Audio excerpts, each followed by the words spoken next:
விஷயம் நல்லா தெரிஞ்சுக்க. பிஜேபி காரங்களா, நீ ஓட்டு கேட்டு என்னைக்கு போனாலும் எங்க தெருவுக்கு தான் நீ வரணும். ஊருக்கு ஒருத்தனாவது இருப்பான விடுதலை சிறுத்தை, ஒரு சிறுத்தையாவது உன்னைய செருப்பா கழட்டி அடிக்கிறேன்டா. டேய் அண்ணாமலை, இங்க மதுரையில் உள்ள பிஜேபி கார வேட்டி கட்டி ஒருத்தர் நடக்க முடியாது. எங்க தலைவரை எதிர்த்துட்டு, விடுதலை சிறுத்தையை எதிர்த்துட்டு நீ எங்கேயுமே நீ அரசியல் நடத்த முடியாது. அதை மட்டும் மனசுல உடைச்சுக்க.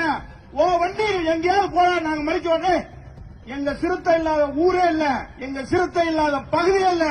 நீ எங்கேயுமே நுழைய முடியாது. இனிமேல் மோடி எங்க வந்தாலும் நம்ம மறிக்கணும். மோடி கார எங்க வந்தாலும் மதிக்கணும். அப்பதான் அவனோட அருமை தெரியும். அவன் சொல்றான் ஈஸியா சொல்றான், உங்க தலைவருக்கு எதுக்கு இஜெட் பிரிவு பாதுகாப்பு? டேய் முட்டா பல்லுடா, இந்த மக்களை பாதுகாக்கணும். நீங்க எவ்வளவு சுதந்திரமா இந்த தீபாவளியை கொண்டாடணும்னு சொன்னா எங்கள் தலைவர் சுதந்திரமாக இருக்கணும். அப்பதான் நீ ஊராவது தீபாவளி கொண்டாட முடியும். இல்லைன்னா ஒட்டு மொத்தமா ஒரு வய எங்கேயுமே வண்டி கட்டி வாசல்ல எங்கேயுமே போக முடியாது என்பதை சொல்லி